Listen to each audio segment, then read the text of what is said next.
One of the people who were involved in the plot, a woman, was about to be taken captive, and she blew herself up.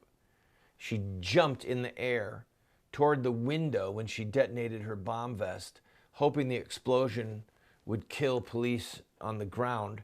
Her head jettisoned out the window. Horrific scene. In fact, play the clip. There's no carnage here, but play the clip of the others being arrested. The moment armed police captured two suspects near the scene of an anti-terror siege in Saint-Denis has been caught on camera. One suspect is seen with his hands on his head as an officer shouts in English, "On your knees, show me your back." The man drops to his knees and turns away from the officers.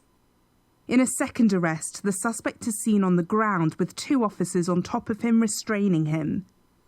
The French Interior Ministry said raids in the country overnight resulted in 25 arrests and the seizure of 34 weapons. The raids are being carried out under powers granted when the state of emergency was declared last week and is expected to be extended for 3 months by Parliament later this week. In total, French police have carried out 414 raids and made 60 arrests while seizing 75 weapons since Friday. The captured armoury includes 11 military-style firearms, 33 rifles and 31 handguns. All right, so as you can hear from the soundbite, dozens of weapons have been taken, many people captured. Now, as we see Russia bombing sites, we heard a couple days ago that a caravan of about 100 oil tankers carrying oil on the black market for ISIS to get money, that they were blown up. Major training areas of ISIS blown up. Why haven't they been blown up before this? We knew that they were there. We had all the intelligence. This is a question that's going to be going on. I'll tell you why. The main reason why is because we don't want bad press. We don't want the images of women and children, collateral damage as it's called, a nice euphemism. We don't want the images of women and children dead. ISIS has buried themselves among civilians. So we have made the decision in U.S. foreign policy to let them live, let them continue doing exactly what they're doing, and we will not kill them because we don't want to kill women and children. And Russia said, enough of this. Enough. And the mood is different. The mood is different. How do you feel about it? How do you feel about it? Right now, knowing what you know, do you feel any different than you did a month ago?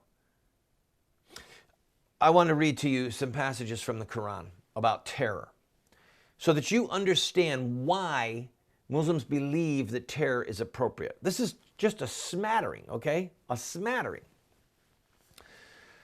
Soon we shall cast terror into the hearts of the unbelievers, for that they joined companions with Allah, for which He had sent no authority. Their abode will be the fire, and evil is the home of the wrongdoers. Remember thy Lord inspired the angels with the message. I am with you. Give firmness to the believers. I will instill terror into the hearts of the unbelievers. Smite ye above their necks, and smite all their fingertips off them.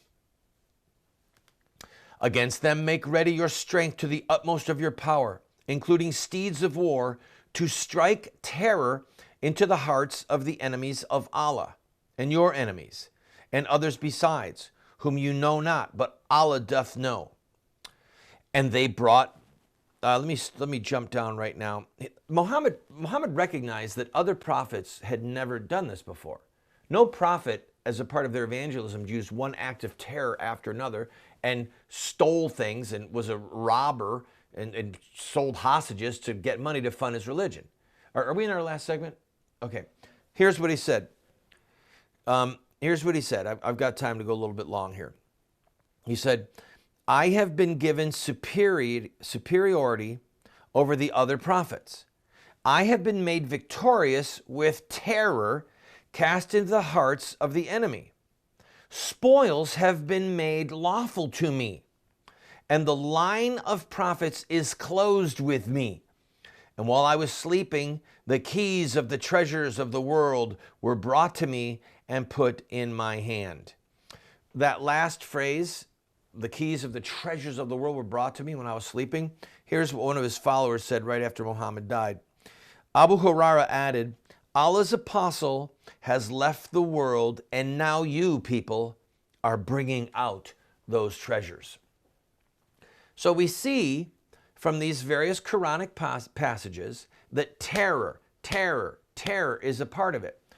When the Jews of Banu Qurayza were slaughtered, a Quranic verse came down and said, we helped you, we sent terror into the hearts of the people of the book, the Jews, and some you killed, some you took hostage, and you took possession of their lands. We see God, God forgive me, Lord God forgive me. We see Allah, who is not God, who is not the true God. We see Allah striking terror into the hearts of infidels in order that the Muslims might prevail, in order that their religion might prevail. The end. That's it, people. And by the way, they're happy to see it happen incrementally. So when the Charlie Hebdo massacre occurred, do you realize most newspapers in America refused to show the cartoons? The magazine Charlie Hebdo, the newspaper, and they had those political cartoons about Muhammad. American newspapers bowed their knee in fear to Sharia law. That's exactly what Muhammad wanted in his lifetime. It's exactly what he told his people to do. We've fallen right into their trap. And again, Muhammad knew that this was different from all the other prophets that he said he believed in. And so he had to make something up. He said, I have been given superiority over the other prophets. I have been made victorious with terror cast in the hearts of the enemy. Spoils have been made lawful for me. This is not the way that Noah and Abraham and Moses and David behaved. This is the way Muhammad behaved. And it's the way his followers behave. They are seeking victory for their religion. I'll be right back.